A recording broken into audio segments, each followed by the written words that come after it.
네. 서울 사는 대기업에 다녔었던 김 부장이 상가 분양 사기를 당했는데 실제로 얼마나 손해를 봤는지 계산을 한번 해봤습니다. 김 부장이 상가 계약을 하는 과정을 살펴볼 건데요. 물건이 도보 3분의 역세권 상가였어요. 그 도보 3분이면 뭐 한 200m 내지 300m 정도 지하철역에서 떨어져 있겠죠. 그 정도 거리에 신축 상가. 그리고 IT 대기업 신사옥이 허가가 완료가 났다. 이런 이제 사실을 강조를 했어요. 그래서 어느 정도의 유입 인구가 있다. 유동 인구가 예상이 된다. 뭐 역세권이니까요. 그리고 또 인근에 5만 세대 아파트가 입주가 완료가 됐어요. 그만큼 배우 세대, 이 상권의 배우 세대가 탄탄하다. 이런 부분도 강조를 했고, 그 해당 상가는 그런 상권의 역세권의 1층 모서리, 그러니까 노출도가 아주 우수한 그 코너 상가라는 점을 또 강조를 했죠. 그 결정적으로 이 상가가 최초 분양가가 16억이었는데 김 부장과 상가 분양 대행사 직원과 협상을 통해서 10억 5천만 원이라는 금액으로 협상을 하게 됩니다. 그래서 무려 뭐 약 한 34% 정도의 할인된 가격으로 김 부장이 덜컥 본인의 퇴직금과 위로금, 대출금까지 다 전부 끌어모아가지고 계약을 했습니다. 계약을 하고 봤더니 도보 3분 지하철이 착공이 무기한 연기가 됐어요. 그래서 일단 역세권이 아니에요. 역세권이 될 수도 있고 안 될 수도 있지만 일단은 역세권이 아니에요. 그렇기 때문에 대기업 신사옥이 들어설지 안 들어설지도 미지수예요. 허가가 완료났지 착공이 된 건 아니잖아요. 그렇기 때문에 이 IT 대기업 신사옥이 들어오는 것도 알 수가 없는 상황인 거고, 그 마찬가지로 인근 5만 세대 아파트에 거주하는 그 거주 인구가 이게 과연 이 역세권도 아닌 이 상권에 어느 정도까지 유입이 될 수 있는가 또 따져봐야 될 문제예요. 그리고 인근도 정확하게 그가 어느 정도 거리로 떨어져 있는 5만 세대인지 어느 정도 유입이 될 수 있는지 이건 한번 따져봐야 됩니다. 1층 모서리 코너 역세권도 아닌데 사람도 안 다니는데 1층 모서리면 무슨 이게 소용이 있습니다. 사실은 맞아요. 1층 모서리 코너는 맞고 16억짜리를 10억 5천만 원에 사긴 했어요. 사긴 했는데 과연 이게 적정 가격인지는 따져봐야 합니다. 따져봐야 하고, 그래서 이거를 실제 수익률을 분석을 해봤어요. 김 부장 같은 경우에는 대출을 받았죠. 모자라는 금액 5억 5천만 원을 대출을 받았고, 여기에는 세금하고 재반 비용을 포함하지 않았습니다. 일단 매매가가 10억 5천만 원이었죠. 그 대출금은 본인의 퇴직금 5억을 뺀 나머지 5억 5천만 원을 대출을 받았습니다. 총 투자금은 5억인데 이제 토스트를 하겠다고 임대차가 같이 진행이 됐죠. 토스트를 하겠다는 사장이랑 계약을 했기 때문에 2천만 원은 받았어요. 그리고 월세 900만 원에 이제 계약을 했습니다. 대출을 받았기 때문에 5억 5천만 원에 대한 이자가 월 229만 원이 5% 계산하면 빠져나갑니다. 그럼 이자를 빼더라도 671만 원 정도가 남습니다. 그럼 수익률이 무려 한 16.8%에 육박하는 아주 성공적인 투자, 이대로 진행만 된다면, 임대차가 성공적으로 맞춰졌었다면 16.8%라는 어마어마한 수익률을 기록하게 됩니다. 하지만 현실은 그렇지가 못했죠. 매매가 10억 5천만 원에 산 건 맞습니다. 대출금도 맞죠. 투자금, 보증금까지 2천만 원 잘 받았어요. 받았는데 토스트를 하겠다는 임차인이 갑자기 계약을 파기했습니다. 그냥 보증금도 포기했어요. 그렇기 때문에 월세가 안 들어오죠. 그러니까 월세가 0원.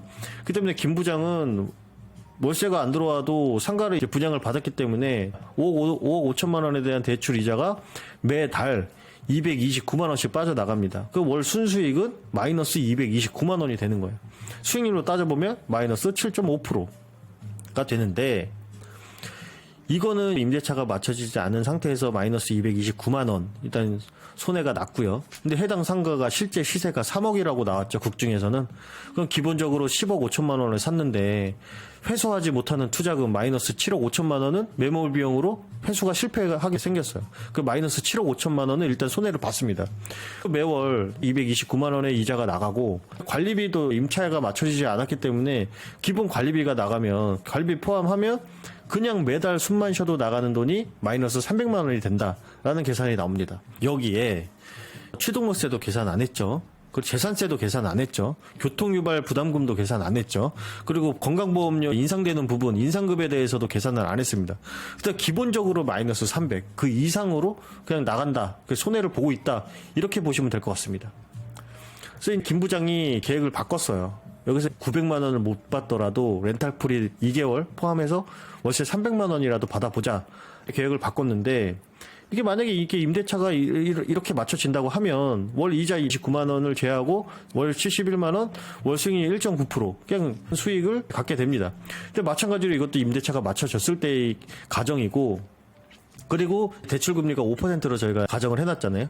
그래서 이제 대출이 갱신을 하게 되고 대출금리가 올라가면 이제 수익률은 점점 떨어지겠죠. 그래서 해당 상가 같은 경우에는 정상가가 3억이라니까 3억의 분양을 받았다고 칩시다.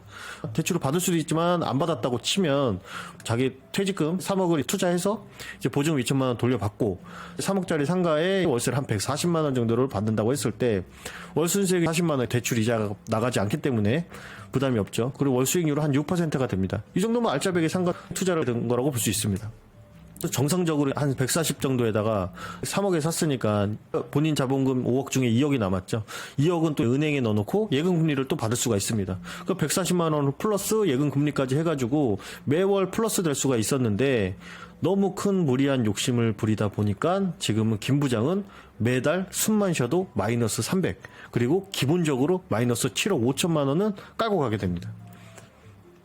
앞으로 그러면 김 부장은 어떻게 해야 되나, 이렇게 그냥 계속 손해를 보고 살아야 하나. 특별히 이제 방법은 없지만 굳이 해보겠다면 형사교소를 할 수가 있습니다.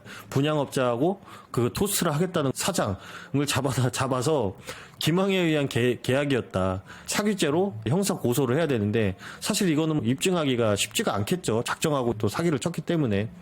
동시에 민사고소, 분양 대행사를 통해서 직원의 이제 고지 의무 위반으로 이러이러해서 잘못된 계약을 했다, 그래서 계약 취소 또는 손해배상 등을 청구를 해야 되는데, 현실적으로는 이게 사실 입증하고 보상받기가 쉽지가 않죠. 기본적으로 시간이 오래 걸립니다. 오래 걸리기 때문에 그 소송 기간 동안에도 김 부장은 매달 마이너스 300만 원은 계속 되고 있는 거기 때문에 1년이면 마이너스 3,600만 원.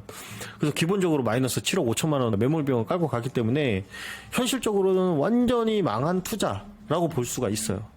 상가 투자라는 게 싸다, 비싸다, 이게 기준이라는 게 없어요. 그렇기 때문에 철저한 분석을 통해서 매매가 됐든 경매가 됐든 공매가 됐든 적정 가격으로 상가를 투자를 하셔야 되고, 이게 상가 투자가 당장의 수익률을 쫓는다기보다는 이제 이 상가에 대한 리스크를 관리하는 것이라는 것을 좀 깊게 생각해 볼 김 부장의 사례를 통해서 알 수 있었던 시간이 되었습니다. 감사합니다.